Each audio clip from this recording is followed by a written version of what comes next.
বস বস, please আমাকে মারবেন না, ছেড়ে দিন আমায়। এত সহজ রে? ভাই প্লিজ, একবারের মতো মাফ করে দিন, আমার আর জীবনেও ভুল হবে না। জাস্ট চুপ। তুই জানিস পুলিশ আমাদের চিরশত্রু, আর তুই কিনা আমাদের দলের সদস্য হয়েও পুলিশের সাথে বসে গল্প করছিলি। ভাই ভাই। বাকিটা বলার আগেই তৌফিক রিশাদের গলা বরাবর এক কোপ মারে রান্দা দিয়ে। মুহূর্তে রিশাদের ধর থেকে মাথা আলাদা হয়ে ফিনকি দিয়ে রক্ত পড়তে থাকে। রিশাদের রক্ত দেখে তৌফিকের চোখ মুখে খুশির ঝিলিক উঠে হাত থেকে দা ফেলে পেছনে তাকায় দাঁড়িয়ে থাকা লুইসের দিকে। তারপর, লুইস, শালার লাশটাকে রমনা থানার সামনের বট গাছটা ঝুলিয়ে দিয়ে এসো। ওকে বস। লুইস চলে যেতেই তৌফিকের সামনে এসে দাঁড়ায় স্টিফেন। তৌফিক চোখ তুলে স্টিফেনের দিকে তাকাতেই স্টিফেন একটা হাসি দিয়ে বলে ওঠে, বস, আবারও 1 কোটি টাকার চালান হাতের নাগালে চলে এসেছে। তাই নাকি?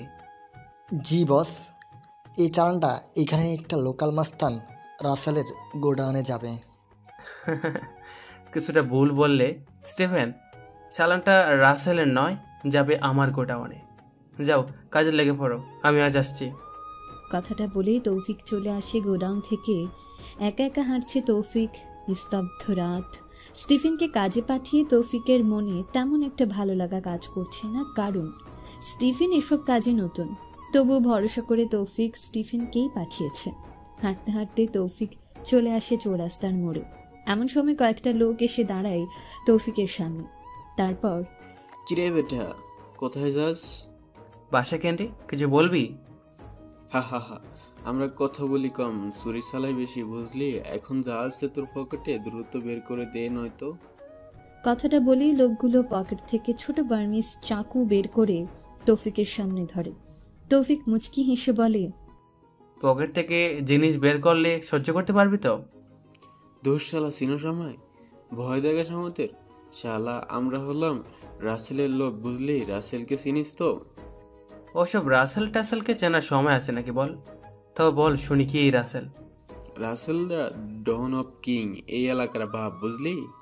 ও, তার মানে তুই সেই রাসেল বাপের পোলা? এই মুখ সামলে কথা বল। এই আকাশ, শালার পকেট থেকে মালগুলো বের কর। লোকটার কথা শুনে যে আকাশ নামের ছেলেটা তৌফিকের দিকে এগিয়ে আসতে নেবে, অমনি তৌফিক আকাশের হাত টেনে ধরে এক মোচড় দিতে মট করে এক শব্দ হয়, সাথে আকাশের গগন ফাটানো চিৎকার। আহ! তৌফিক ডেভিলদের মতো হেসে ওঠে। কি আকাশ, বের করবি না আমার পকেট থেকে মাল? খড় খড়, দেখি বের করে নে মোবাইলে টাকা। শালা তোকে আজ। বাকিটা বলার আগেই তৌফিক কোমরে গুজে রাখা পিস্তলটা বের করে আকাশের কপাল বরাবর শুট করে। অমনি লোকগুলো ভয় পেয়ে কাঁপতে শুরু করে আর বলে ওঠে, বস বস, ভুল হয়ে গেছে, আমরা চিনতে পারিনি আপনাকে। বস প্লিজ আমাদের ছেড়ে দিন। হ্যাঁ হ্যাঁ, তোদের আজ ছাড়বো, আর খালি তোরা আমাকে মারতে চলে আসবি? তা তো হবে না বাচ্চু। কথাটা বলেই তৌফিক পরপর লোকগুলোর মাথায় হেড শুট করে। সেখান থেকে চলে আসে বাসায়। দরজায় একটানা কলিং বেল বাজিয়ে চলেছে তৌফিক, কিন্তু দরজা খোলার কোনো নামগন্ধ নেই। দেখেই কিছুটা বিরক্ত হয়ে ওঠে তৌফিক।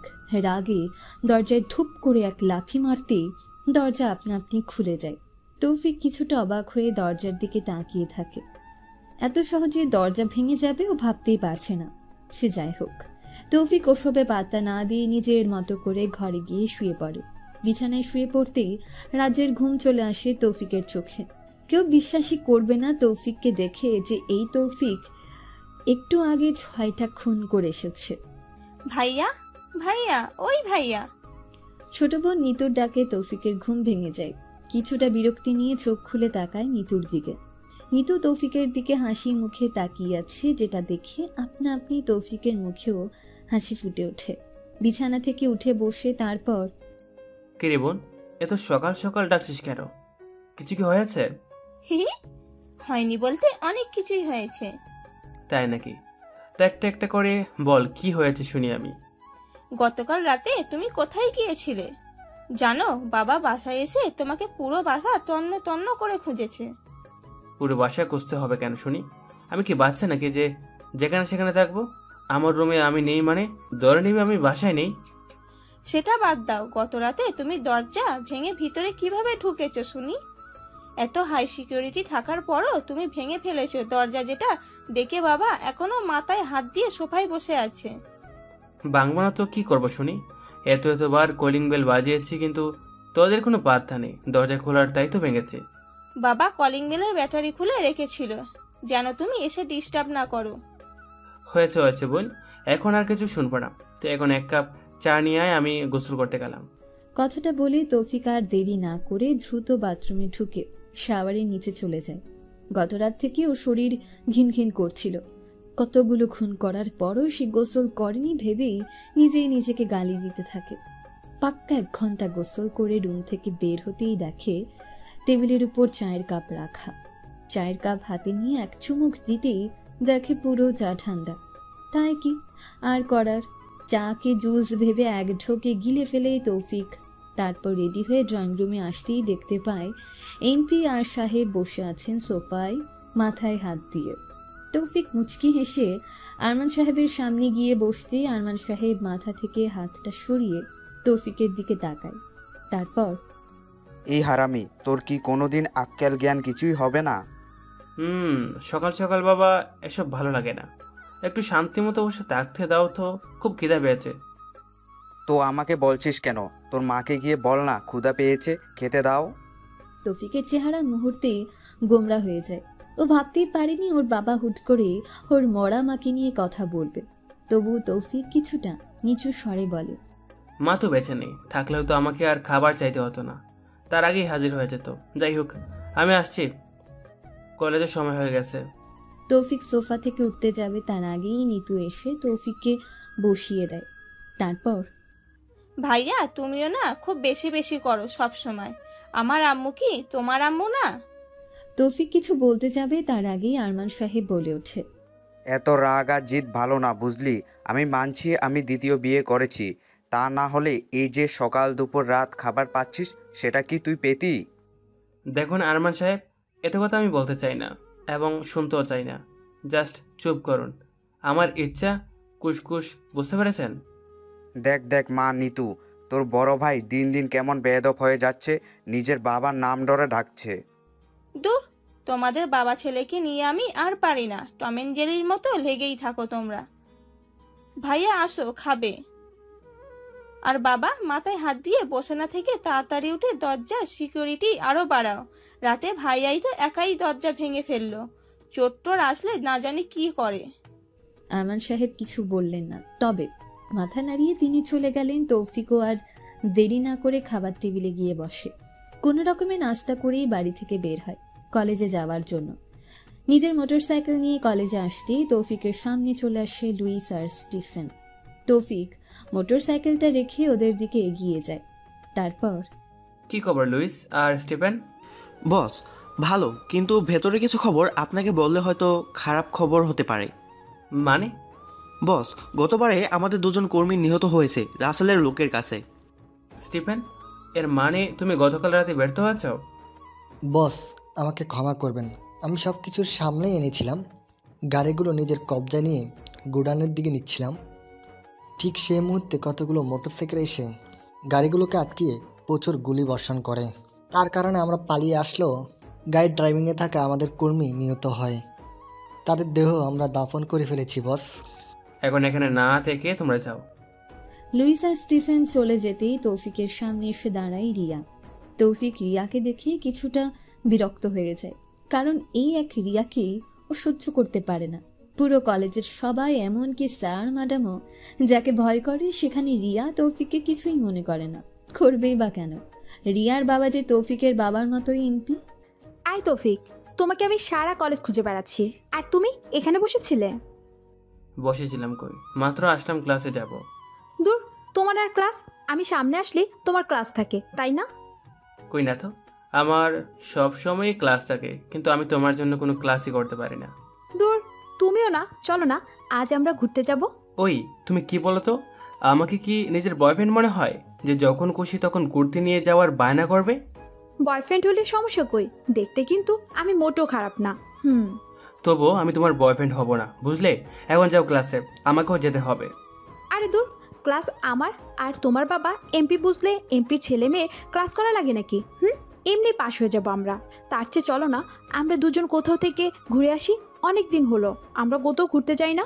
তৌফিক জানে একে যতক্ষণ পর্যন্ত না ঘুরতে নিয়ে যাবে ততক্ষণ ছাড়বে না, তাই আর কোনো উপায় না পেয়ে বলে, আজই লাস্ট, কিন্তু এরপর আর আমি ঘুরতে নিয়ে যাব না। ঠিক আছে, সেটা না হয় পরে দেখা যাবে, এখন চলো না প্লিজ। কি আর করার।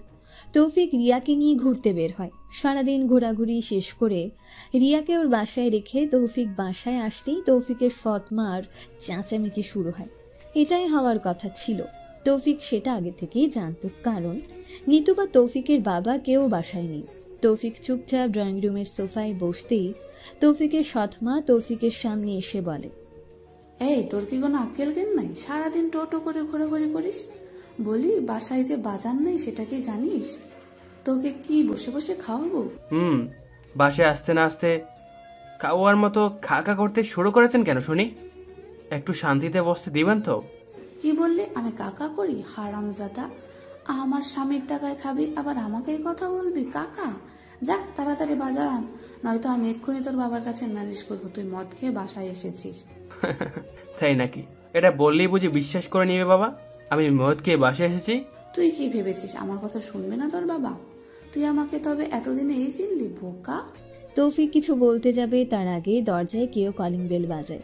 কলিং বেল বাজানোর শব্দ শুনি তৌফিকের সৎমা চলে যায় দরজা খুলতে, আর তৌফিক সোফাতেই বসে থাকে। আসলে তৌফিকের বাবা আর বোন নিতু এসেছে। তাদের দেখে তৌফিকের সৎমা চুপ হয়ে যায়। দেখো তৌফিকের আম্মু, সব বাজার করে এনেছি। আমরা বাপ বেটি আর কোনো কথা বলবো না আজ থেকে 10 দিন। দেখুন নিতোর বাবা, আমাকে তৌফিকের মা বলবেন না, আমি কখনোই তৌফিকের মা হতে পারবো না। তুমি যে কি বলো না মা। নিতু তুই ছোট বুঝেছিস, ছোটদের মতোই থাকবি, কখনো বেশি কথা বলতে আসবি না, তবে মারবো একটা থাপ্পড়। নিতু ধমক শুনে আর কিছু না বলে চলে যায় ওর রুমে। আরমান সাহেবও চুপচাপ চলে যায় তার রুমে। তৌফিক টিভি অন করতেই দেখতে পায় হেডলাইনে বড় বড় করে লেখা, বগুড়া জেলা সদরে আবারও খুন। তৌফিক টিভি নিউজটা দেখে টিভি অফ করতে যাবে, অমনি টিভিতে লাশের গায়ে একটা চিহ্ন দেখতে পায়, ব্ল্যাক ক্রস। তৌফিক দ্রুত টিভি অফ করে উঠে দাঁড়ায় বাইরে যাওয়ার জন্য। এমন সময় নিতু এসে তৌফিককে বলে, ভাইয়া এখন আমাদের শহরটা ভালো নেই, খুন হয়েছে অনেকগুলো, তুমি রাতে বাইরে যেও না, বলার তো যায় না যদি তোমার কিছু হয়ে যায়। তৌফিক কিছু বলে না, চুপচাপ নিতুর মাথায় হাত বুলিয়ে দিয়ে বলে, তুই জেগে থাক বোন, আমি এই যাব আর এই ফিরে আসবো। আর হ্যাঁ, আসার সময় তোর জন্য কিটক্যাট চকলেট অবশ্যই আনবো। কথাটা বলে তৌফিক আর দেরি না করে চলে আসে গোডাউনে।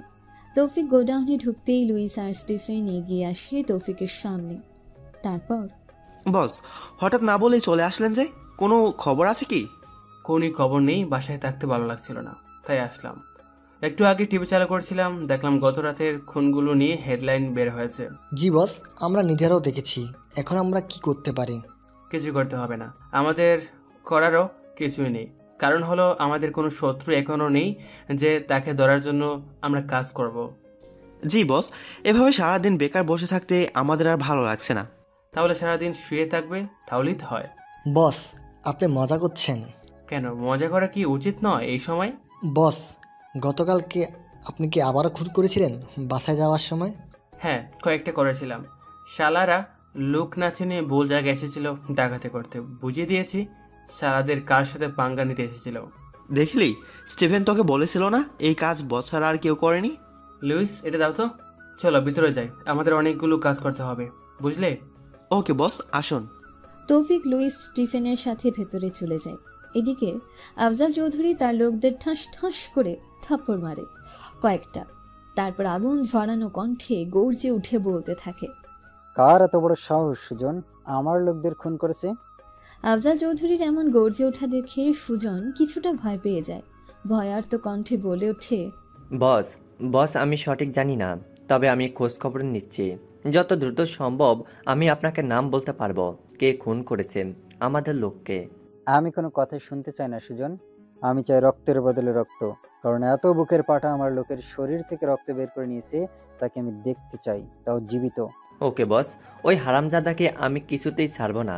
যেভাবেই হোক জীবিত আপনার সামনে তুলে নিয়ে আসবো। হ্যাঁ তাই করো। আমি নিজ হাতে শালার বুক চিরে দেখতে চাই শালার কত বড় কলিজা আমার লোকের গায়ে হাত দেয়।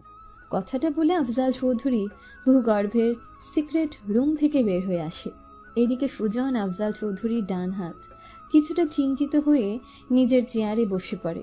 এমন সময়ে সুজনের ডান হাত রাসেল এগিয়ে এসে বলে, বস এভাবে চিন্তায় পড়ে গেলেন যে? দেখলি না বেটায় এমপি কতটা রেগে গিয়েছে কয়েকটা খুন হওয়ার কারণে। এখন কি করে ওই শয়তান বেটাকে হাজির করবো ভাবছি। আরে বস, এখানকারই কোনো লোককে সেই শয়তান বানিয়ে চালান করে দিন না, তাহলে তো মিটে গেল।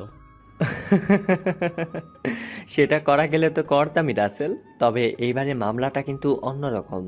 এখানে আমাদের লোককে খুন করা হয়েছে, খুবই ভয়ানক ব্যাপার বুঝলে। আমাদের লোক বলতে তুমি আমিও কিন্তু তাদের মাঝে পড়ি। বস বস এবার বুঝতে পেরেছি, আপনি বলতে চাচ্ছেন আমাদের লোক খুন হওয়া মানে আমরাও বিপদে আছি।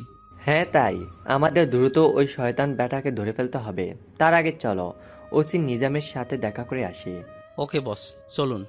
ওসি নিজাম নিজের টেবিলে বসে সারাদিনের ঘুষের টাকাগুলো গুনছে।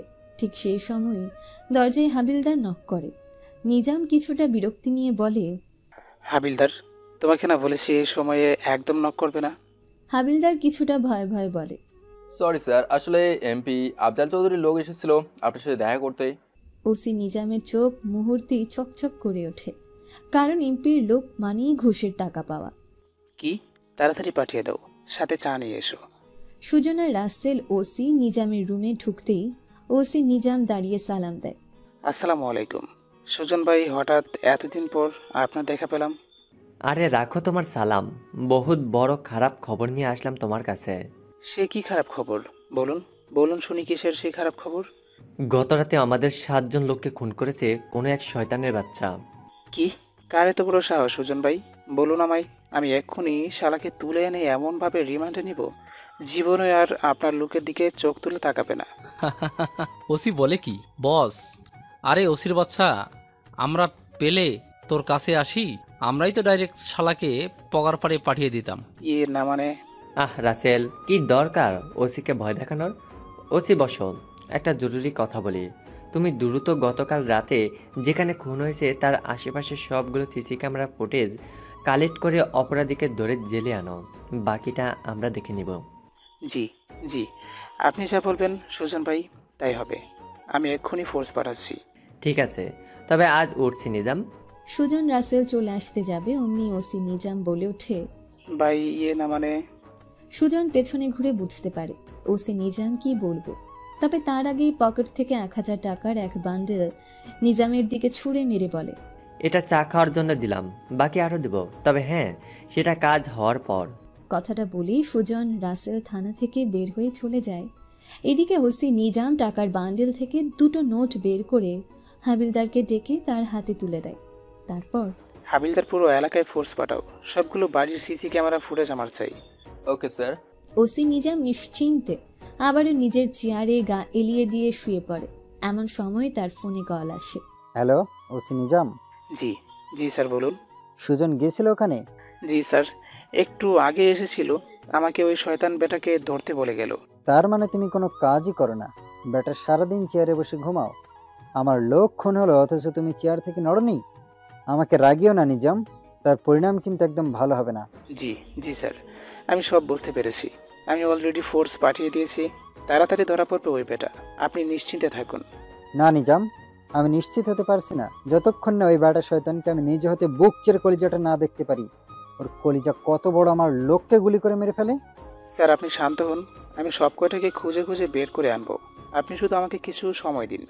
উপাস থেকে আফজাল চৌধুরী আর কোনো কথা ভেসে আসে না। কল কেটে যায়। ওসি নিজামও আর বসে থাকে না, চেয়ার ছেড়ে দ্রুত নিজেও বেরিয়ে পড়ে সিসিটিভি ফুটেজ সংরক্ষণ করার জন্য। পুরো এলাকা শুনশান নীরবতা, হবেই বা না কেন। পুরো এলাকায় আতঙ্কে ছেয়ে গেছে, সবাই ভয় পাচ্ছে। খুন হয়েছে, খুন ছোট থেকে বড় সবার মুখে একটাই কথা, খুন হয়েছে, তাও একসাথে 7টা। রাত 10টা। তৌফিক গোডাউন থেকে চুপি চুপি বেরিয়ে রাস্তায় হাঁটতে থাকে। তৌফিকের কাছে আজকে রাস্তা কেন যেন বেশি নীরব লাগছে, ধুধু মরুভূমির মতো অবস্থা। এমন সময় তৌফিকের সামনে এসে একটা গাড়ি দাঁড়ায়। হ্যাঁ, গাড়িটা পুলিশের। গাড়ি থেকে নেমে আসে ওসি নিজাম। তৌফিককে এত রাতে বাইরে দেখে ওসি নিজাম দ্রুত তৌফিকের সবকিছু সার্চ করতে নেবে, তার আগেই তৌফিক বলে ওঠে, এই অফিসার, গায়ে হাত দেওয়ার আগে পরিচয়টা তো জেনে নিবি। আমি কে? ওসি নিজাম তৌফিকের এমন কথা শুনে ঠাস ঠাস করে একটা থাপ্পড় মারে। থাপ্পড়গুলো সবগুলো তৌফিকের ঠোঁট আর গালে লাগে। তৌফিকের চোখ ঝাপসা হয়ে যায়, আর ওসি নিজাম রাগে গর্জে উঠে বলে, শালা আমার এলাকায় এসে আমার উপরে মাস্তানি দেখাও? চেনো আমাকে? আমি ওসি নিজাম। হ্যাঁ, ওসি নিজাম। তোর 14 গোষ্ঠীকে আমি জেলের ভাত খাওয়াবো। হাবিলদার, তুলো শালাকে। আজের হাড্ডি ভেঙে তবে আমি বাসায় গিয়ে মাটন গিয়ে ভাত খাবো। তার আগে এক বিন্দু পানিও খাবো না আমি। হাবিলদার তৌফিককে টানতে টানতে নিয়ে গিয়ে গাড়িতে তুলে। তৌফিক শুধু হাবিলদারের দিকে তাকিয়ে মুচকি একটা হাসি দেয় আর ফিসফিস করে বলে, সহ্য করতে পারবি তো যখন জানবি আমার পরিচয় কি? হাবিলদার শুনিও না শোনার ভান করে তৌফিককে থানায় নিয়ে চলে আসে। তৌফিক আগের মতোই চুপচাপ লকআপে অপেক্ষা করতে থাকে। এদিকে ওসি নিজাম লাঠিতে গরম সরিষার তেল মেখে যেই লকআপে আসতে নেবে, তার আগেই হাবিলদার ওসি নিজামকে থামতে বলে, স্যার, সিসিটিভি ফুটেজ তো পেয়ে গেছি, চলুন না আগে সেটাই দেখি। আফজাল চৌধুরী তো মনে হয় খুব রেগে আছে। তিনি বেশি রেগে গেলে আমাদের আবার আরাম করে ঘুম হবে না। তুমি বেটা ঠিক বলেছো। দেখি সিসিটিভি ফুটেজে চালু করো। ওসি নিজাম আর হাবিলদার সরু চোখে তাকিয়ে আছে মনিটরের দিকে। যেখানে খুন হয়েছে সেখানে কোনো সিসিটিভি ক্যামেরা না থাকায় ফুটেজ সংরক্ষণ করা যায়নি। তবে সেই রোডের সিসিটিভি ফুটেজ সংরক্ষণ করে এনেছে হাবিলদার। একটানা 1 ঘন্টা দেখার পরও কাউকে দেখতে না পেয়ে যেই ওসি নিজাম উঠতে নেবে, অমনি হাবিলদার বলে ওঠে, স্যার স্যার দেখুন, এক বেড়া হেঁটে যাচ্ছে। ওসি নিজাম দ্রুত ছেলেটার দিকে তাকিয়ে হাতে থাকা লাঠিটা নিয়ে দৌড়ে চলে আসে লকআপে। সাথে হাবিলদারও আসে। তারপর, স্যার হঠাৎ কি হলো? আপনার এভাবে দৌড়ে আসলেন যে? আরে হাবিলদার, এই যে শালা তুলে এনেছি, এই বেটাই তো মনিটরে দেখা শয়তান। ভালো করে মিলিয়ে দেখো, তাহলে বুঝতে পারবে। আরে হ্যাঁ স্যার, তাই তো। এই তো। কিরে শালা, তাহলে তুই খুন করেছিস আফজাল চৌধুরী লোককে? মুখ সামলে কথা বল হাবিলদারের বাচ্চা। তুই কি জানিস কাকে তুলে এনেছিস? থানায় একটা ফোন দিব রে, আর তুই কেন তোর 14 গোষ্ঠী সুষ্ঠী পূজা করে ফেলবে। স্যার বেটা শয়তান বলে কি? এতগুলো খুন করার পরও হালার তেজ কমেনি? দিন তো কয়েকটা লাগিয়ে। বলতে দেরি, ওসি নিজাম তৌফিককে মারতে দেরি করেনি। লাঠির আঘাতে তৌফিক ঘুমিয়ে উঠতে থাকে। এদিকে রাত 12টা পার, তবুও নিতু ঘুমোতে যাচ্ছে না দেখে তৌফিকের বাবা আরমান সাহেব আর তৌফিকের সৎমাও ঘুমোতে যায়নি।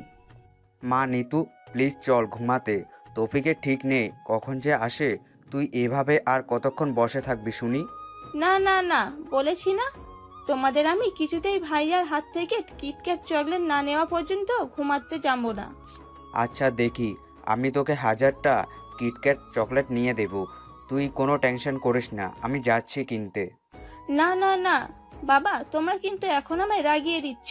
আমি কিছুতেই তোমার থেকে চকলেট নিব না। আমি ভাইয়ার হাত থেকে মাত্র একটা চকলেটই নিব। উফ, দিন দিন আমার মেয়েটার পাগলামি বেড়েই যাচ্ছে। এই নিতু, আব্বু যাওয়াতে দেখে আসতো তোর গুণতর ভাইটা কোথায়। যেখানেই পাবে কান ধরে টেনে নিয়ে আসবে সোজা আমার মেয়ের সামনে। খবরদার বাবা, ভাইয়াকে কিছু বলবে না, তাহলে আমি কিন্তু কান্না করব। উফ, আমি পড়েছি 2টা নাই, যাই দেখি। এত রাতে থানা থেকে আসি, না জানি রাতে পুলিশ সন্দেহের বশে তুলে নিয়ে গেল না তো। কথাটা বলতে বলতে আরমান সাহেব তার ড্রাইভারকে গাড়ি বের করতে বলে। এদিকে ওসি নিজাম তৌফিককে মারতে মারতে প্রায় আধমরা করে ফেলেছে। তবু তৌফিকের মুখ থেকে কিছুই বলাতে পারেনি। আগের ন্যায় দিব্যি 32টা দাঁত বের করে হেসে চলেছে।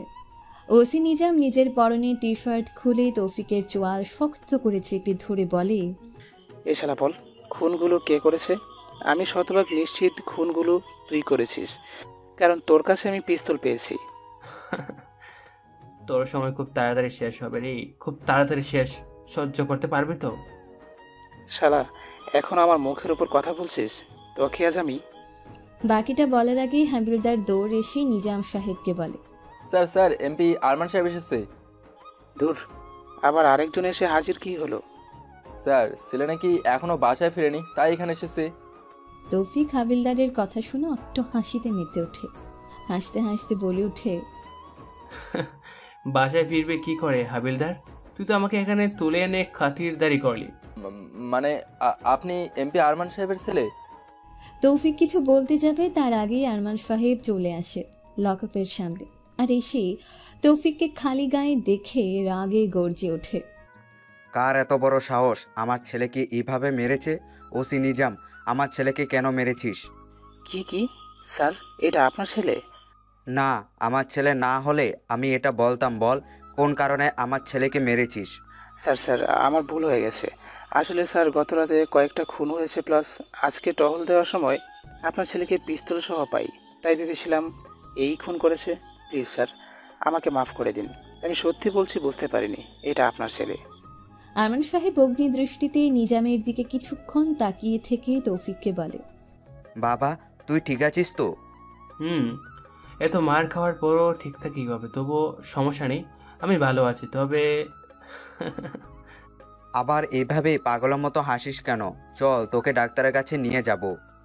তার দরকার নেই বাবা, আমি ঠিক আছি, চলো যাওয়া যাক। কথাটা বলে তৌফিক ওর বাবাকে নিয়ে থানা থেকে বের হয়ে আসে। তারপর, বাবা তুমি যাও, আমার একটু কাজ আছে, কাজটা শেষ করে তবেই আমি বাসায় যাব। না, তোর আর কোনো কাজ করতে হবে না, চল বাসায়, এভাবে তোকে আর ছাড়া যাবে না। বললাম তো বাবা, আমি ঠিক আছি, তবুও কেন এমন বাচ্চাদের মতো করছো? আমার কথা জানি তুই শুনবি না, তবে নিতুর জন্য তো চল। সে জেদ ধরে বসে আছে, তোর হাত থেকে চকলেট না নেওয়া পর্যন্ত নাকি সে ঘুমাবে না। দেখ, রাত প্রায় 1টা বাজে, ওর জন্য হলেও তো চল। তৌফিক নিতুর কথা শুনে আর কিছু বলে না, চুপচাপ গাড়ির ড্রাইভিং সিটে বসে পড়ে। তৌফিককে ড্রাইভিং সিটে বসতে দেখে আরমান সাহেব বলে ওঠে, এ কি, তুই ড্রাইভ করবি?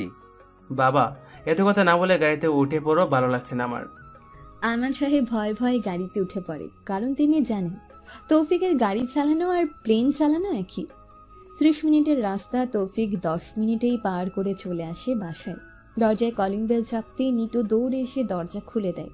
তারপর তৌফিককে দেখে কিছুটা অভিমানী কণ্ঠে বলে, দেখলে বাবা, ভাইয়া আমার কথা ভুলেই গিয়েছিল। না রে মা, ভুলিনি। ওই শালা পুলিশের বাচ্চা তোর ভাইকে বিনা কারণে জেলে নিয়ে গিয়েছিল, তাই আসতে দেরি হলো। কি, ভাইয়া তোমাকে পুলিশ মারেনি তো? তৌফিক হালকা একটা হাসি দেয়। ও আর দাঁড়িয়ে থাকতে পারছে না, মাথা ঘুরছে ওর খুব। নিতু তৌফিককে চুপ করে থাকতে দেখে তৌফিকের শরীরে হাত দিতেই চমকে যায়। পুরো শরীর জ্বরে পড়ে যাচ্ছে। নিতু চিৎকার করে ওঠে, বাবা তাড়াতাড়ি ডাক্তার দেখো, ভাইয়ার শরীর তো জ্বরে পুড়ে যাচ্ছে। আরমান সাহেব তৌফিকের শরীরে হাত দিতেই তিনিও অবাক হয়ে যায়। সত্যি তো জ্বরে পুড়ে যাচ্ছে তৌফিকের শরীর। আরমান সাহেব কোনো রকমে তৌফিককে ওর রুমে নিয়ে এসে শুয়ে দেয়। তৌফিক জ্বরের ঘোরে ভুল বকতে শুরু করেছে। মাগো মা, আমি আসছি তোমার কাছে, একটু অপেক্ষা করো। মা, তোমার আর একলা থাকতে হবে না, আমি আর তুমি ওই আকাশে ঘুরে বেড়াবো আর গল্প করব। আরমান সাহেব কথাগুলো শুনে নীরবে চোখের পানি ফেলতে থাকে। এদিকে নিতু বাথরুম থেকে পানি এনে তৌফিকের মাথায় ঢালতে থাকে। নিতু কাঁদছে, তবে নীরবে। এদিকে তৌফিকের সৎমা দরজার আড়াল থেকে তৌফিকের অবস্থা দেখে চুপচাপ দাঁড়িয়ে আছে। কি বা করবে, তিনি তো তৌফিককে এখনো নিজের ছেলে হিসেবে মেনে নিতে পারেনি। তবে আজ কেন যেন তার চোখে পানি। ডাক্তার এসেছে, আরমান সাহেব চুপচাপ দাঁড়িয়ে আছে। ডাক্তার 2টি ইঞ্জেকশন পুশ করে আরমান সাহেবকে বলে, আরমান সাহেব, এভাবে ছেলেটাকে কে মেরেছে? অতিরিক্ত আঘাতের কারণে এমন জ্বর এসেছে। আমি ব্যথা আর জ্বরের ইঞ্জেকশন দিয়েছি, কাল সকালের মাঝে জ্বর ভালো হয়ে যাবে। ঠিক আছে, তবে আজ আসুন। ডাক্তার চলে যায়। নিতু তৌফিকের মাথায় পানি দিতে দিতে ঘুমিয়ে পড়েছে। ঘুম নিয়ে শুধু আরমান সাহেবের চোখে। তিনি অপলক তাকিয়ে আছে তৌফিকের দিকে। আরমান সাহেবের মতোই আরো একজন জেগে আছে। তিনি হলো তৌফিকের সৎ মা। তার ইচ্ছে করছে তৌফিকের পাশে বসতে আর চিৎকার করে বলতে, বাবা তৌফিক, আমাকে তোর মা হিসেবে মেনে নেই না? বাপ, আমি তোকে নিজের চেয়েও বেশি ভালোবাসবো। কিন্তু কোনো এক দ্বিধার কারণে তিনি সেটা পারছেন না। আরমান সাহেব আস্তে আস্তে গিয়ে বসে তৌফিকের মাথার পাশে।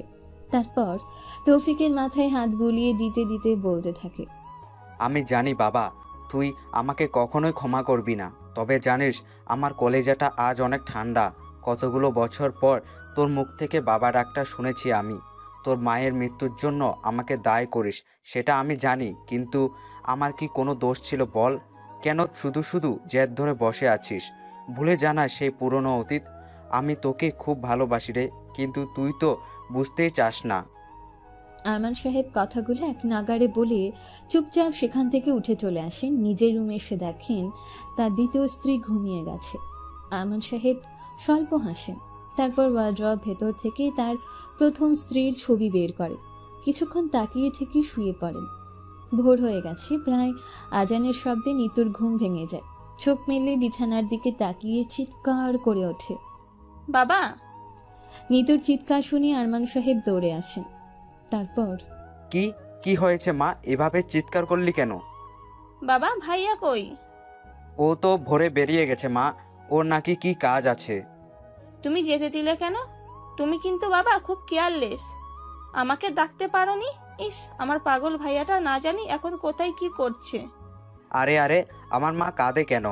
তোর ভাইয়ের জ্বর কমে গিয়েছে, সাথে ব্যথাও, তাই আমি যেতে দিয়েছি। সত্যি তো কমেছে? হ্যাঁ রে মা, এখন তুই নামাজ পড়ে নে, আমি নিচে আছি। কথাটা বলে আরমান সাহেব চলে যায়। নিতু নামাজ পড়তে চলে যায় নিজের ঘরে। এদিকে তৌফিক দাঁড়িয়ে আছে নিজের সেই চিরচেনা আস্তানার সামনে। লুইস আর স্টিফেন হাতে দুটো বড় বড় রামদা নিয়ে দাঁড়িয়ে আছে। তৌফিক লুইস আর স্টিফেনের দিকে তাকিয়ে মুচকি একটা হাসি দিয়ে বলতে থাকে,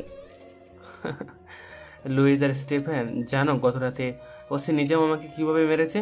বস, আপনাকে যতগুলো আঘাত করেছে আমি শালাকে ততগুলো টুকরো করব। তৌফিক হাসে, তারপর বলে, তো চলো মিশন শুরু করি। শালা এখন ওই পৃথিবীতে নিঃশ্বাস নিচ্ছে, যেটা আমার মোটেও ভালো লাগছে না। কেটে টুকরো টুকরো না করা পর্যন্ত আমার শান্তি নেই। তৌফিক, লুইস আর স্টিফেন সহ 20 জন ক্রু দাঁড়িয়ে আছে ওসি নিজামের বাংলোর আশেপাশে। তেমন কোনো গার্ড নেই, যেটাও ছিল তৌফিক সেটাকে শুইয়ে দিয়েছে। ধীরে ধীরে তৌফিক এগিয়ে যায় দরজার দিকে। তারপর পকেট থেকে লেজার বিম বের করে লকের মধ্যে ঢুকিয়ে দিতে লেজার বিমের ভয়ানক রশ্মি লককে মুহূর্তে গলিয়ে ফেলে। তৌফিক সহ সবাই ভেতরে ঢুকে পড়ে। এগিয়ে যেতে থাকে ওসি নিজামের বেডরুমের দিকে। যতই এগিয়ে যেতে থাকে ততই নারীর আর্তনাদ ভেসে আসতে থাকে তৌফিকের কানে। হালকা হাসে তৌফিক, তারপর, দেখলে লুইস, ওসি নিজামের বুকের পাটা আছে বলতে হবে। আমাকে এভাবে মেরে সে এখানে নারী নিয়ে ফুর্তি করছে। করে নিক না বস, এটাই তোর জীবনের শেষ ফুর্তি। কথাটা বলে সবাই জোরে হেসে ওঠে। তৌফিক বেডরুমে দরজায় চাপ দেয়। দরজা লক করা। আবারও জুতার মাঝ থেকে লেজার বিম বের করে দরজার লকে ঢুকিয়ে দিতে দরজার লক গলে গিয়ে খুলে যায়। তৌফিক লুইস স্টিফেনদের ইশারা করতে হুড়মুড় করে সবাই ভেতরে ঢুকে যায়। শেষে তৌফিক ভেতরে ঢুকে দেখে ওসি নিজাম উলঙ্গ হয়ে দাঁড়িয়ে আছে। পাশে একটা মেয়ে বিছানার চাদর খামচে নিজের দেহ ঢেকে আছে। তৌফিক প্রথমেই মেয়েটাকে জিজ্ঞেস করে, এই মেয়ে, তুমি এখানে কি করছো? ওসি নিজাম তোমার কে হয়? আমার কেউ হয় না। তাহলে ওসি নিজামের বিছানায় কেন তুমি? ফুর্তি করতে এসেছো? একটা মেয়ে কখনোই তার ইজ্জত তার স্বামী ছাড়া কারো কাছে বিলিয়ে দেয় না। আমি এখানে এসেছি বাধ্য হই। মানে? এই নরপশু আমার স্বামীকে বিনা কারণে জেলে রেখেছে আজ 10 দিন হলো। আমি বারবার তাকে অনুরোধ করেছি আমার স্বামীকে ছেড়ে দিতে। আমার ঘরে 2 ছেলে মেয়ে আছে, তাদের নিয়ে আমি অনাহারে দিন কাটাচ্ছিলাম। কিন্তু এই নরপশু আমাকে বলে, তোর স্বামীকে ছাড়লে আমি কি পাবো? আমি কিছু বলতে পারিনি। শেষে আমার দেহ চায়। এই নরপশু নিজের স্বামী আর ছেলে মেয়েগুলোর দিকে তাকিয়ে নিজের দেহ বিলিয়ে দিতে এসেছিলাম। তবে ভাগ্য সহায় ছিল। ওই নরপশু কিছু করার আগে আপনি উসিলা হয়ে আমার ইজ্জত রক্ষা করেছেন। এই ক্রু, যাও বোনটাকে সসম্মানে তার বাসায় পৌঁছে দিয়ে আসো। সাথে যা যা কাবার লাগে কিনে দেবে। ওকে বস। বোন শোনো, আমার কথাটা কাউকে বলবে না। তোমার স্বামী আগামীকাল বাসায় চলে যাবে। আমাকে শুধু তোমার স্বামীর নামটা বলে যাও। আমার স্বামীর নাম শহীদ। ঠিক আছে, কোনো চিন্তা করবে না। বাগিনার আর বাগনির সঠিকভাবে যত্ন নিও। এসো এখন। মেয়েটা দৌড়ে এসে তৌফিকের পা চেপে ধরে কেঁদে ফেলে। তৌফিক কোনো রকমে শান্ত করে মেয়েটাকে। পাঠিয়ে দিয়ে হাসতে হাসতেই ওসি নিজামের দিকে তাকায়। ওসি নিজাম ভয়ার্ত চোখে তাকিয়ে আছে তৌফিকের দিকে। কি রে ওসি নিজাম, বল তোর খবর কি? আপনি এখানে কেন? আরে বেটা, আমি এখানে থাকবো না তো খেয়ে থাকবে বল? অবশ্য অনেক আগেই তোকে তুলে নিয়ে যেতাম, তবে বাবা আর ছোট বোন নিতুর কারণে কয়েক ঘন্টা বাসায় শুয়ে থাকতে হয়েছে। লুইস, আমার শরীরে কতগুলো আঘাতের চিহ্ন গণনা করে আমাকে বলো। তৌফিকের হুকুম পেয়ে লুইস গুনতে শুরু করে 1, 2, 3। গণা শেষে লুইস বলে ওঠে, বস মোট 70টা আঘাতের চিহ্ন। তৌফিক এগিয়ে যায় ওসি নিজামের দিকে। তারপর কোনো কিছু না বলেই ওসি নিজামের চুলের মুঠি টেনে ধরে বলতে থাকে, কিরে শালা, জেলে তো খুব গর্জন করলি, এবার কর তো একটু গর্জন কর না শালা, গর্জন। আমাকে মারলি। ও হ্যাঁ, তোকে বলে রাখি ওই কোনগুলো আমি করেছিলাম রে, তা ও নিজের পিস্তল দিয়ে। ভাই আমাকে মাফ করে দিন, এবারের মতো আমাকে মাফ করে দিন। আমি আর কখনোই আপনার সামনে আসবো না ভাই। আমি এখান থেকে সারা জীবনের জন্য চলে যাব। তুই চলে গেল, তোর দেওয়া আঘাতের চিহ্ন আমার সাথে সারা জীবন রয়ে যাবে, তোকে তো আমি ছাড়ছি না। তৌফিক কথাটা বলেই লুইসের হাত থেকে রামদা নিয়ে এক কোপ মারে ওসি নিজামের হাতে। সাথে সাথে হাত 2 টুকরো হয়ে যায়। ওসি নিজাম গগন ফাটানো চিৎকার করে ওঠে। তৌফিক ওসি নিজামের চিৎকার শুনে অট্ট হাসিতে মেতে ওঠে। আবারও এক কোপ মারে নিজামের পায়ে। সাথে সাথে পা আলাদা হয়ে যায়। মাটিতে লুটিয়ে পড়ে নিজাম। ফিনকি দিয়ে রক্ত বেরিয়ে যেতে থাকে। এমন সময় লুইস বলে, বস বস তাড়াতাড়ি শালাকে কোপানো দরকার, এ তো নিস্তেজ হয়ে যাচ্ছে। বলতে দেরি, তৌফিক কোপাতে দেরি করেনি। এলো পাথারি কোপাতে কোপাতে 70 টুকরো করে ফেলে নিজামের দেহকে। তারপর হাসতে হাসতে সেখান থেকে চলে আসে সোজা হাবিলদারের বাসায়। হাবিলদারকে উল্টো করে ঝুলিয়ে রাখা হয়েছে তৌফিকের সামনে। তৌফিক চেয়ার ছেড়ে উঠে গিয়ে হাবিলদারের চুলের মুঠি টেনে ধরে বলতে থাকে, কিরে হাবিলদারের বাচ্চা, জেলে তো খুব সুন্দরভাবে লাঠিতে সরিষার তেল মেখে দিয়েছিলে। নিজামের বাচ্চা, এবার আমার পালা। স্টিফেন, রামদাতে সুন্দরভাবে দাঁড় তুলে দাও তো, এমনভাবে দাঁড় দিবে যেন এক কূপে সারা হাবিলদারের মাথাটা আলাদা হয়ে যায়। আমার খুব ইচ্ছা করছে হাবিলদারের মাথা দিয়ে ফুটবল খেলার। তৌফিকের কথা মতো স্টিফেন রামদাতে ধার তুলতে শুরু করে আর হাবিলদার কাঁদতে কাঁদতে বলতে থাকে, ভাই ভাই দয়া করুন, আমাকে মারবেন না, আমি আপনাকে চিনতে পারিনি, আমাকে ছেড়ে দিন, আমাকে বাঁচতে দিন। ও আচ্ছা, জেলে না নিজামের কথায় তাল মিলিয়ে বলছিলি সারা তোকে মেরে হাড্ডি গুড্ডি গুড় করে দেব? ভুল করেছিলাম ভাই, দয়া করুন আমার উপর, আমাকে ছেড়ে দিন। তৌফিক ঠোঁটে আঙ্গুল দিয়ে হাবিলদারকে বলে, জাস্ট চুপ। আমার খুব শখ হয়েছে রে তোর মাথা দিয়ে ফুটবল খেলার। আমার যেটা একবার শখ হয় আমি সেই শখটা পূরণ করে ছাড়ি। এমন সময় স্টিফেন তৌফিকের হাতে রামদাটা এগিয়ে দিয়ে বলে, বস রেডি। তৌফিক হালকা হেসে শরীরের সমস্ত শক্তি দিয়ে এক কোপ মারে হাবিলদারের গলা বরাবর। মুহূর্তেই হাবিলদারের শরীর থেকে মাথা আলাদা হয়ে যায়। তৌফিক আবার সাইকোর মতো হেসে এক কিক মারে হাবিলদারের বিচ্ছিন্ন হওয়া মুন্ডুতে। তারপর সেখান থেকে সোজা চলে যায় গোডাউনে। গোসল করে নিজের কাপড়গুলো পাল্টিয়ে লুইস আর স্টিফেন এর থেকে বিদায় নিয়ে বাসায় আসতেই আরমান সাহেব তৌফিকের কপালে হাত দিয়ে দেখতে থাকে জ্বর আছে কিনা, কিন্তু না, জ্বর নেই। তৌফিককে বাসায় আসতে দেখে দৌড়ে আসে নিতু আর এসে তৌফিকের কান টেনে বলে, ও ভাইয়া, আমাকে না বলে তুমি বাইরে কেন গিয়েছিলে? জানো আমার কত খারাপ লেগেছে। আরে বোন আমার, আমি তো চকলেট আনতে গিয়েছিলাম। কথাটা বলি তৌফিক পকেট থেকে কিটক্যাট চকলেট বের করে দিয়ে আরমান সাহেবের দিকে তাকিয়ে বলে, জেলের শহীদ নামে একটা ছেলে আছে বাবা, তুমি এক্ষুনি তাকে ছাড়ানোর ব্যবস্থা করো। কেন কেন? যেটা বলেছিস সেটা করো, গো ফাস্ট। আরমান সাহেব নিজের ফোন বের করে কাকে যেন ফোন দেয়, কিছুক্ষণ কথা বলে, তারপর ছেড়ে দিবি, আমি বলে দিয়েছি। তৌফিক আর কিছু না বলে চলে যায় নিজের রুমে। বড্ড ক্লান্ত সে, ঘুমোতে হবে অনেক। এদিকে আফজাল চৌধুরী চিন্তিত হয়ে বসে আছে ড্রয়িং রুমে। ঠিক সে সময়ে রিয়া গিয়ে বসে আফজাল চৌধুরীর পাশে। তারপর, বাবা এইভাবে মাথা হাত দিয়ে বসে আছো কেন?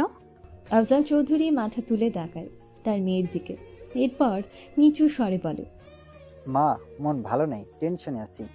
গতকাল যে আমার কয়েকটা লোক খুন হয়েছিল না? হ্যাঁ তো কি হয়েছে? সেই খুনের ইনভেস্টিগেটর হিসেবে তোমার ওসি নিজাম আঙ্কেল দায়িত্ব নিয়েছিল, কিন্তু আজ সকালে নিজামের নাকি 70 টুকরো মরদেহ উদ্ধার করেছে পুলিশ, তাও তার বাগান বাড়ি থেকে। কি, একটা মানুষকে 70 টুকরা করে ফেলেছে?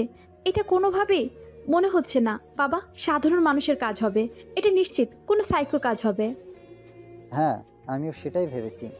এখন কিছুটা ভয়ে আছি আমি মা, যদি আমার কিছু হয়ে যায় তবে তোর কি হবে বলতো? দূর বাবা, তুমি কি সাধারণ কেউ? তুমি হলে এমপি আফজাল চৌধুরী। দ্রুত শখানেক পুলিশ এনে বাসায় ঘিরে ফেলো। হ্যাঁ হ্যাঁ, তা ঠিক বলেছিস মা, দিনকাল সত্যি ভালো না। খুব তাড়াতাড়ি আমি সবকিছু ঠিক করে ফেলবো, তুই ভয় পাস না কিন্তু। দূর বাবা, আমি ভয় পাবো কেন? আমার সুপারহিরো বাবা তো আছে, তাই না? আফজাল চৌধুরী তার মেয়ের কপালে চুমু দিয়ে সোফা থেকে উঠে সোজা চলে যায় ভূগর্ভে থাকা তার গোপন আস্তানায়। গিয়ে সুজন এর গাল বরাবর ঠাস ঠাস করে থাপ্পড় মারে। তারপর, এই তোকে আমি বারবার বলিনি তাড়াতাড়ি বের কর, আমার লোককে কে মেরেছে? তুই কি করলি এতক্ষণ শুনি? বস, আমিও সত্যি বলছি, চেষ্টা করছি আমি, কিন্তু বস খবর পেলাম ওই বেটা ওসি নিজাম খুন হয়ে গেছে, 70 টুকরো করেছে ওকে। হ্যাঁ, আমিও তাই শুনেছি। কোন শয়তান আবার পিছনে লাগলো বুঝলাম না। তাড়াতাড়ি খোঁজ ওই শয়তানকে, মেরে তবে আমি এখান থেকে নড়বো। জি বস। আফজাল চৌধুরী ভূগর্ভের রুম থেকে বের হয়ে যেতেই রাসেল গিয়ে সুজনকে বলে, বস, শালা আপনাকে মারলো আর আপনি কিছু বললেন না কেন? চুপ, শালাকে আমি কিছু বললাম না, জাস্ট সহ্য করে যাচ্ছি একটা কারণে, সেটা তোকে আমি পরে বলবো।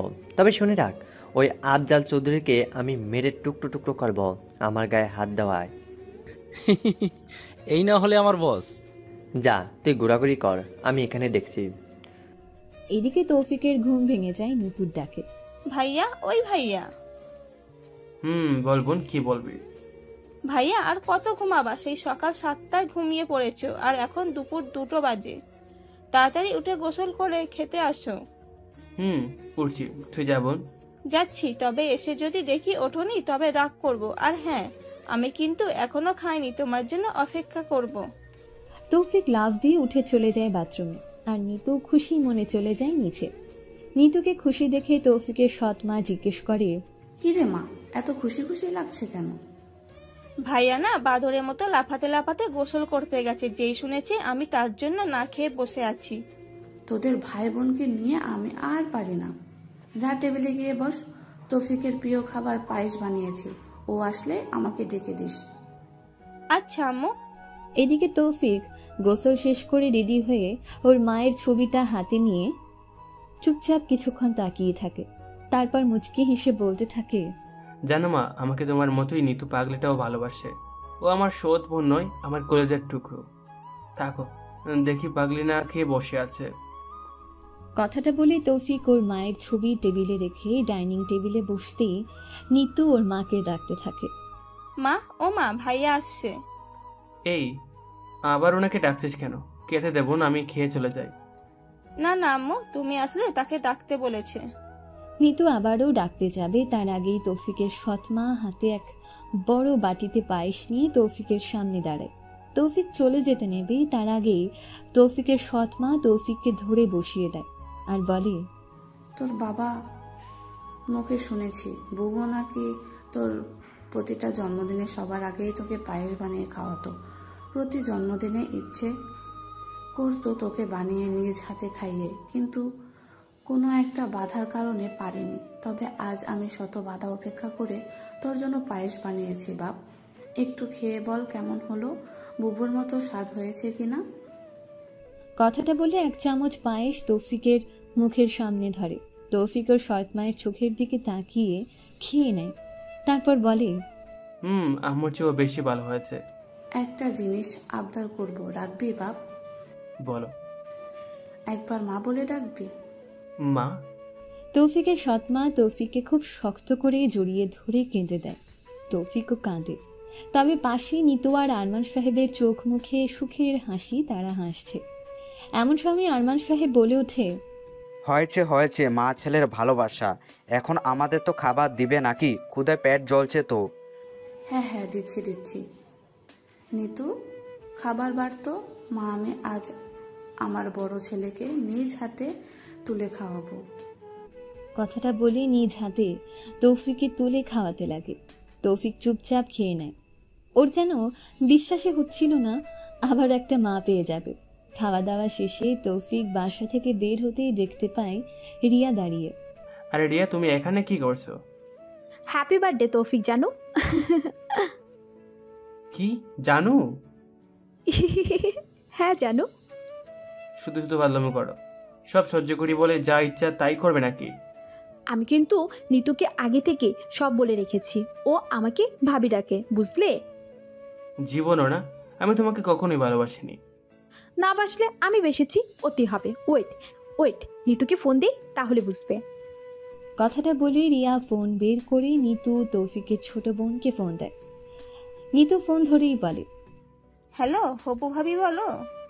তোমার ভাইকে আজ প্রপোজ করব, সে কি বাসা থেকে বের হয়েছে? হ্যাঁ ভাবি, মাত্র বের হয়েছে। আচ্ছা, তোমার ভাই রাজি না হলে আমি কি করব বলো তো? রাজি হবে না মানে? যদি রাজি না হয় তবে আমাকে বলবে, আমি আর ভাইয়ার সাথে কথাই বলবো না, বুঝলে?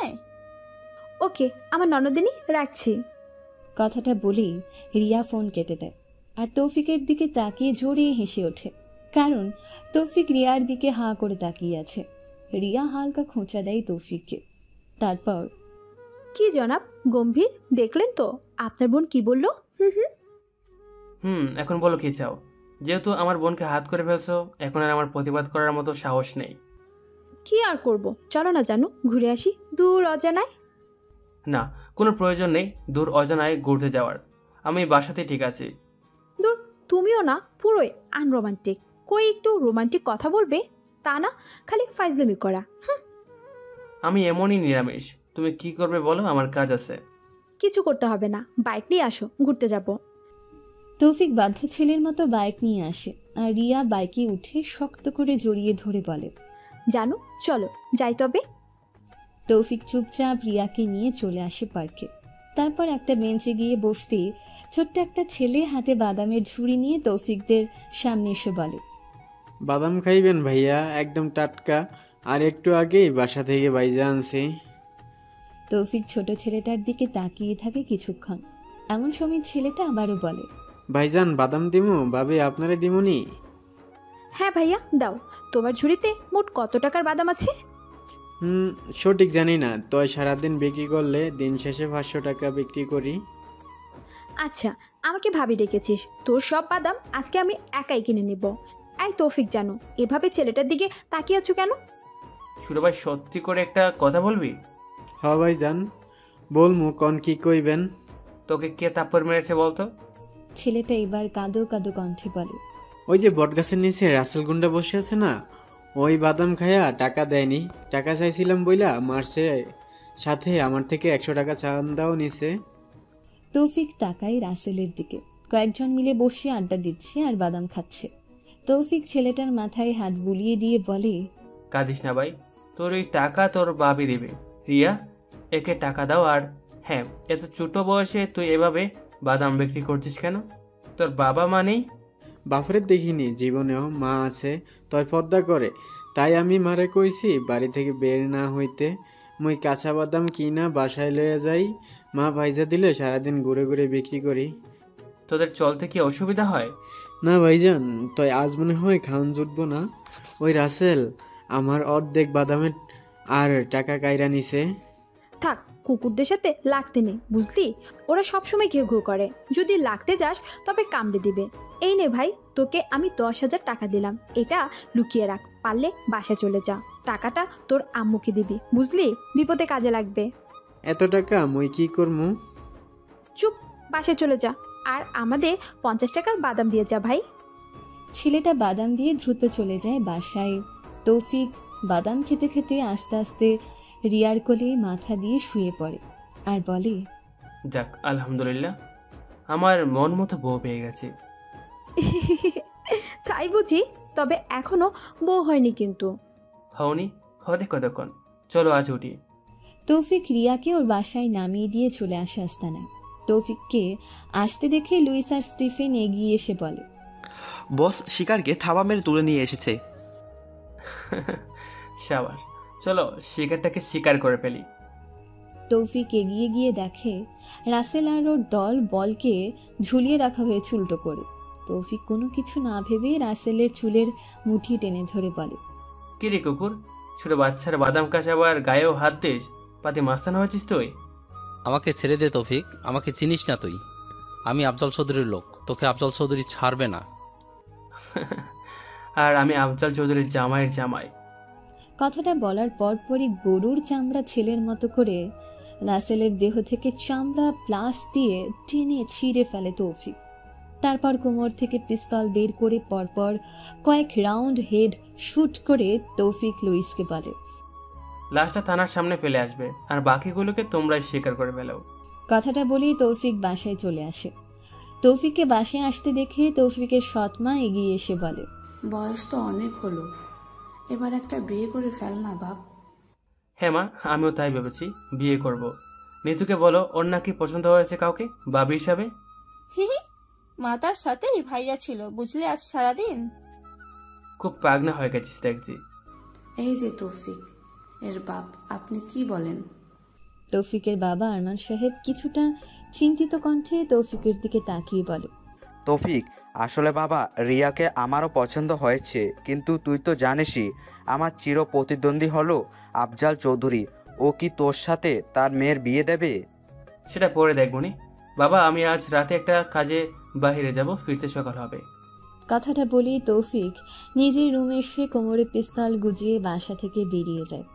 এদিকে রিয়া বাসায় গিয়ে সোফায় বসে থাকা আফজাল চৌধুরীর পাশে বসে আর বলে, বাবা তোমার কাছে একটা জিনিস চাইবো, আমাকে দিবে? অবশ্যই মা, তুই আমার কাছে কিছু চাইবি আর আমি তো দিব না, তা কি হয় বল? বাবা আমি একটা ছেলেকে খুব ভালোবাসি, তাকে বিয়ে করতে চাই আমি।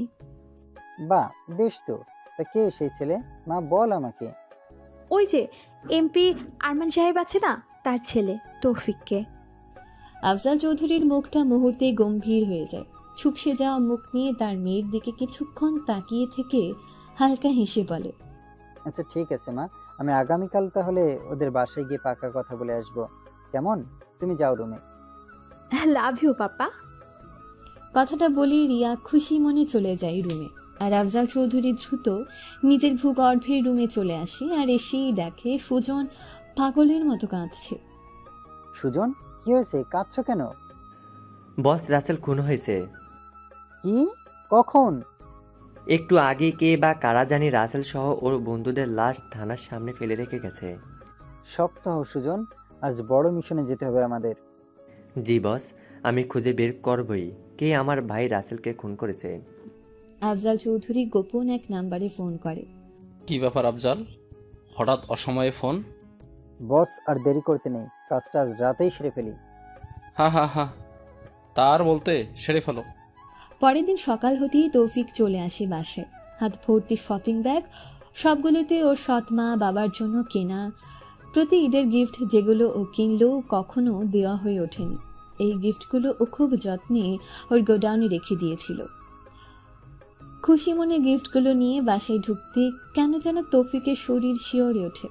তবুও সামনে এগিয়ে যেতেই থাকে, যতই এগিয়ে যেতে থাকে ততই থরথর করে তৌফিকের পা কাঁপতে থাকে, কারণ পুরো ফ্লোর জুড়ে রক্তের বন্যা। এমন সময় ড্রয়িং রুমের মেঝেতে দুটো দেহকে পড়ে থাকতে দেখে হাত থেকে সবগুলো ব্যাগ পড়ে যায়। চিৎকার করে কেঁদে ওঠে তৌফিক, দৌড়ে গিয়ে জড়িয়ে ধরে রক্তাক্ত অবস্থায় পড়ে থাকা দেহগুলোকে। হামা করে কাঁদতে কাঁদতে তৌফিক বলতে থাকে, বাবা বাবা, এই মা, মা ওঠো না প্লিজ, মা বাবা ওঠো প্লিজ, ওঠো। কিন্তু না, তারা কেউ উঠছে না। উঠবেই বা কি করে? মৃত মানুষ কখনোই জীবিত হয় না। তৌফিক হুট করে মেঝে থেকে লাফিয়ে উঠে দৌড়ে যায় নিতুর রুমের দিকে। গিয়ে চমকে যায়, মেঝেতে পড়ে আছে নিতুর নিথর দেহ।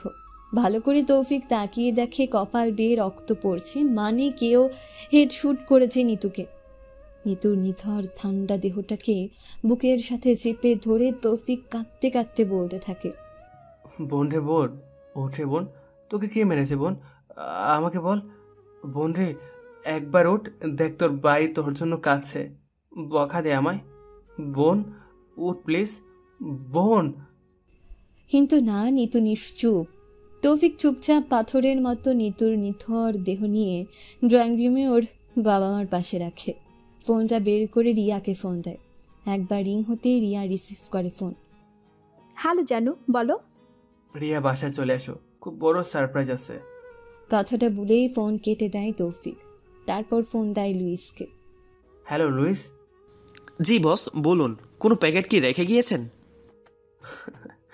লুইস, বাবা মাকে সারপ্রাইজ দিতে গিয়ে জীবনের সবচেয়ে বড় সারপ্রাইজ হয়ে গিয়েছে আমি। বাসায় এসো সবাই দ্রুত।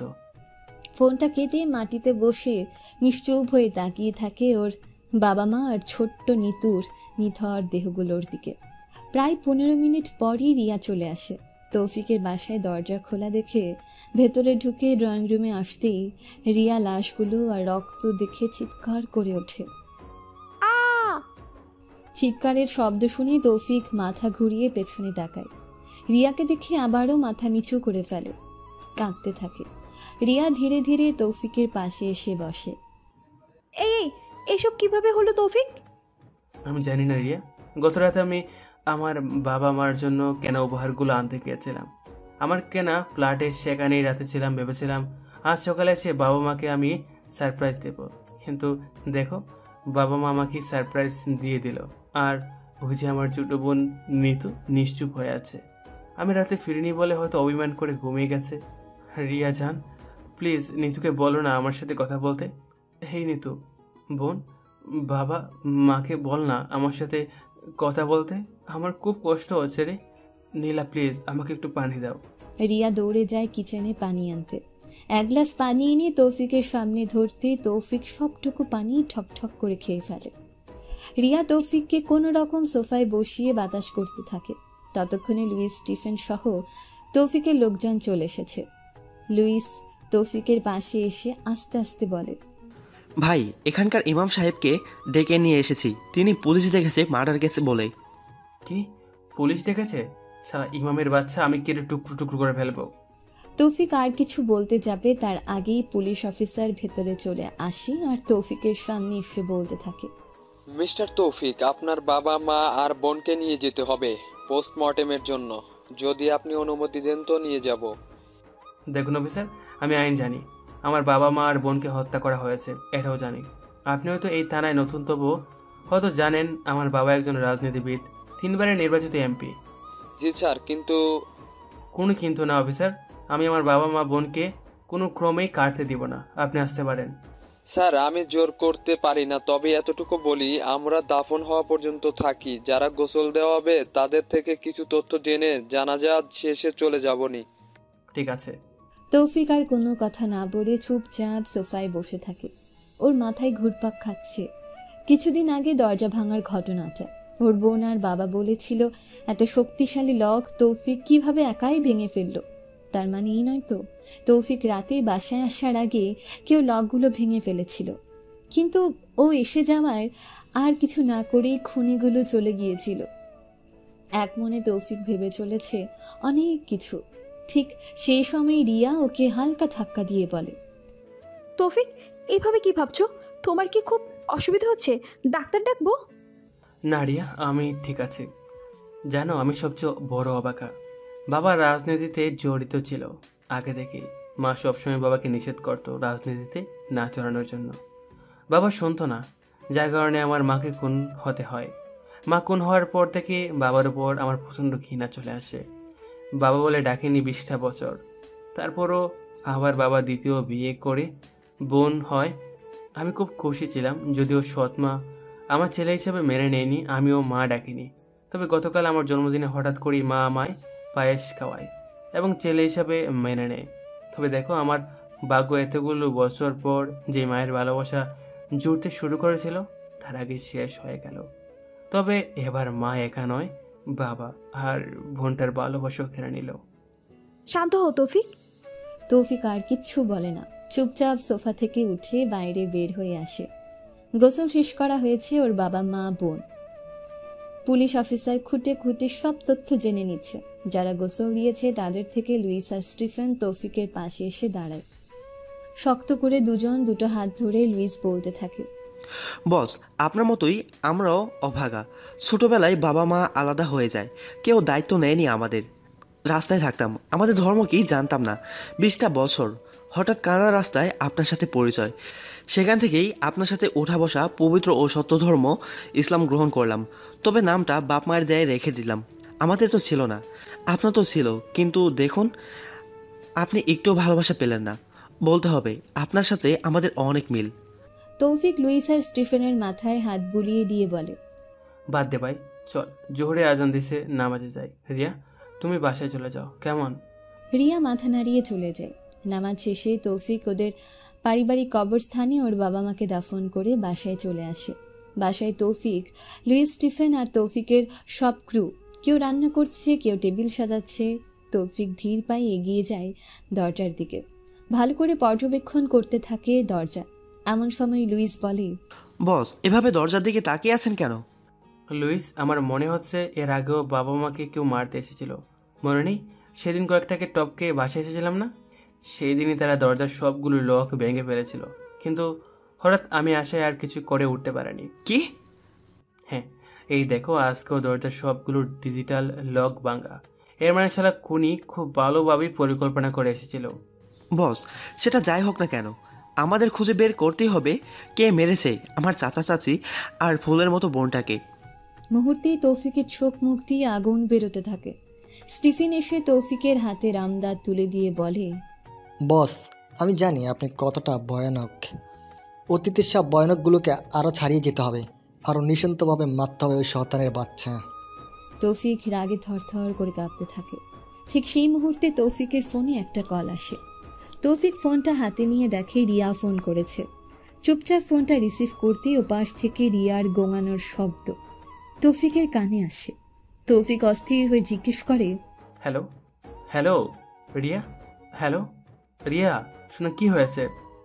ওরা ওরা বাবাকে মেরে ফেলেছে।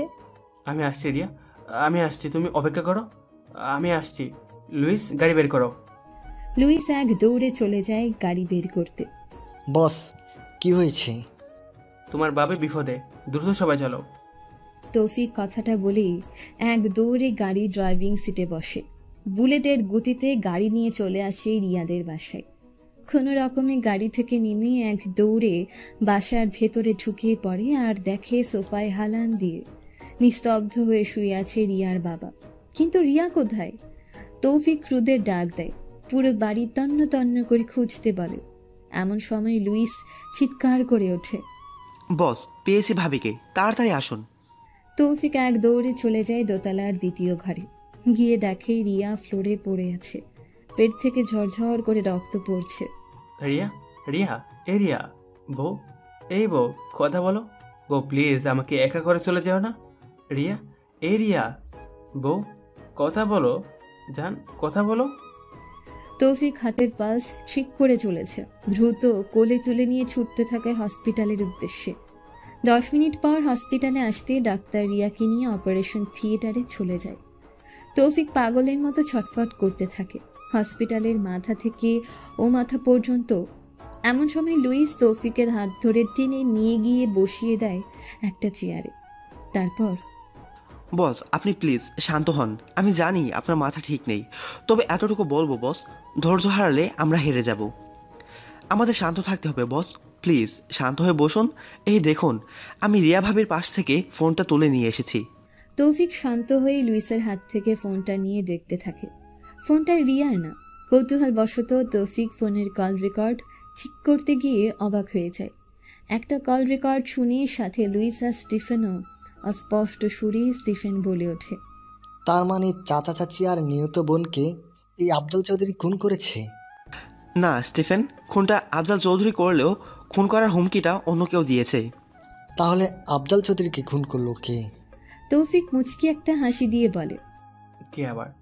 ওই যে খুন করার হুকুম যে দিয়েছিল সেই। আর খুন করার কারণ হলো এমন সাপও মরল, লাঠু ভাঙল না। তবে আমি চিনে গেছি স্টিফেনকে কে খুন করেছে। কে কে খুন করেছে বস বলুন, শালাকে এক্ষুনি তুলে আনছি আমি। তার দরকার নেই লুইস, খুনিকে আমি ভালো করে চিনি।